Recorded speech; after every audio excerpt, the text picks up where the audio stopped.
Hello, it's Michelle Easton again with the Clare Boothe Luce Policy Institute, talking to Ann Coulter about her new book, Guilty: Liberal Victims and Their Assault on America. Now, Ann, in one of your chapters, you write about how during this past presidential primary season, the media attack machine turned on their beloved Bill Clinton and said that journalists acted as if Clinton had changed rather than that they were finally telling the truth about him. Right. What happened? Right. That's the chapter on the non-existent Republican attack machine, the imaginary phenomenon that scares liberals more than any other than global warming. And that is, I mean, I didn't intend for this book to be as much about the media and politics as it was. I wanted it to be more on this victim culture and how victims are always attacking and oppressing.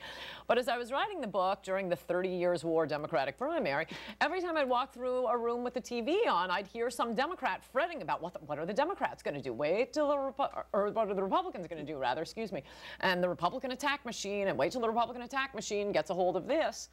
And you just, you know, sit there like a dog listening to a high-pitched noise. I wish we had an attack machine. And I looked up on Nexus how often the Republican attack machine had been mentioned in a one-year period. It was June 2007 to June 2008. I think it was about 800 times. I have that in the book. And then tried both Democrat and Democratic attack machine for the same one-year period. It was mentioned a handful of times by Republican or conservative columnists saying, well, you know, there's a Democrat attack machine too. But as I point out, no, that's absurd. The Republican National Committee and the Democratic National Committee, they're like mosquitoes around the King Kong of the media, trampling on cars and frightening Japanese extras. And it is the media that gives the marching orders to the Democratic Party, not the other way around, though I do have, many people think it's the other way around. I have one example of the New York Times reprinting Obama campaign talking points, basically verbatim after one of the debates between Obama and McCain, and listing it just, you know, as an objective news article from the New York Times. So sometimes they get their talking points from the campaigns, but usually it is the media that's calling the shots in the Democratic Party. And one example of that you mentioned earlier, and we didn't really talk about it, and that was the story at Sarah Palin rallies, which, by the way, were much bigger than the Obama rallies, something the media didn't tell us. They would be in the same venue a week apart. Sarah Palin would get twice as many people than the great orator. And the story went around, and there were angry denunciations and these crazy right-wingers that whenever she would mention Obama, someone in the crowd would yell out, "Kill him!" Right. And just a little note to liberals, if you're going to make up a hoax, you probably shouldn't do one that's going to set off the Secret Service. They take that kind of thing very seriously.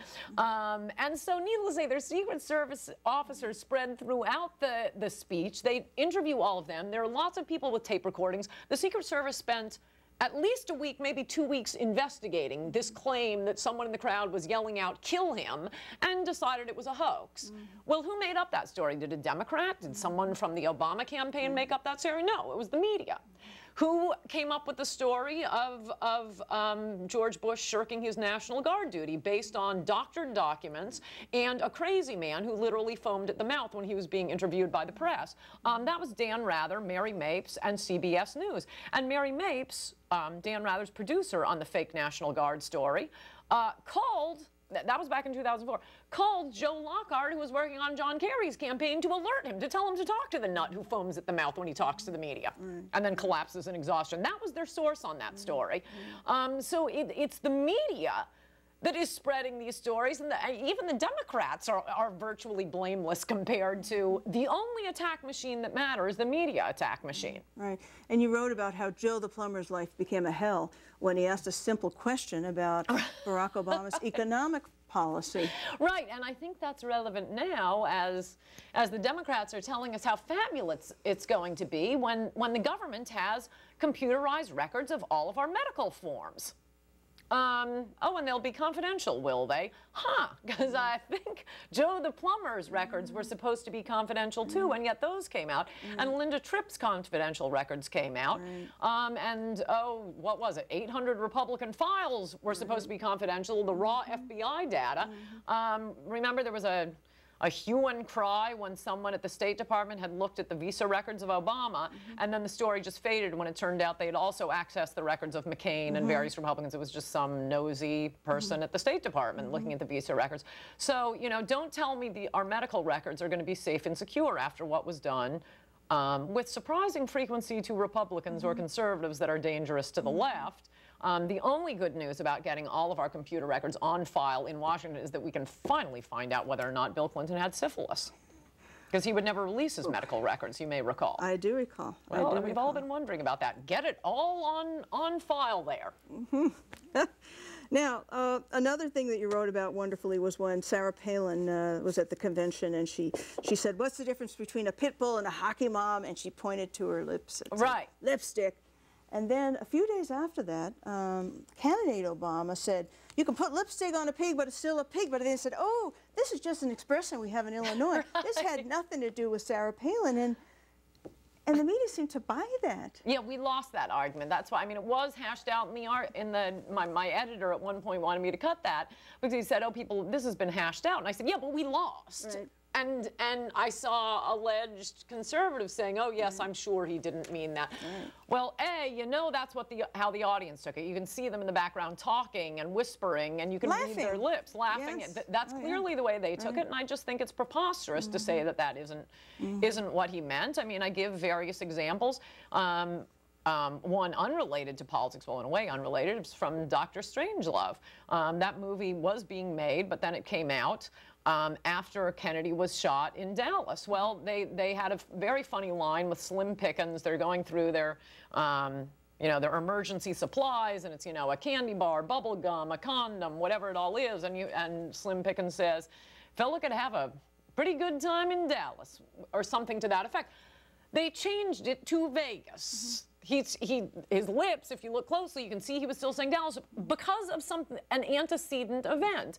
What if right after, you know, Dick Cheney had shot his friend in the face, somebody says, "Oh, that dog don't hunt," or after we find out about the John Edwards suspected love child, talking about Edwards and saying, "Oh, don't throw the baby out with the bathwater, ho, ho, ho," get it? To say this is an expression, we know it's an expression. The point is that it was said after probably the most famous political speech, the most watched political speech, I would say, in at least 20 years. And that was the most famous line from the most famous political speech in 20 years. Sarah Palin pointing to her lips and saying lipstick, and he starts talking about, and also I run through various headlines, and there were a lot of jokes about Sarah Palin's lipstick and what, you know, what's the difference between you know, Sarah Palin and I think it was a Muslim extremist, lipstick. So all of these, just headline after headline, dozens and dozens of headlines in the 2 days between her speech and Obama saying that about how you can't put lipstick on a pig. And you wrote about Kathleen Parker in Guilty and some of these conservatives that turned so viciously on Sarah Palin. What do you think of that? And suddenly, conservatives we had never heard of become the spokesman on, oh, that's right, all the TV shows that won't have me on. Now, I can't be a conservative spokesman, but you attack right-wingers and you're Phyllis Schlafly, you're Ronald Reagan reincarnate. I kept checking with lots of conservatives I know. Have you ever heard of this Kathleen or Kathy, whatever her name is, Parker? Nobody had ever heard of her before. Right. But she certainly became a media favorite, didn't she? Yes. We all know how that works. Yes, we do. You turn on your own, and suddenly you are loved by all. Yes.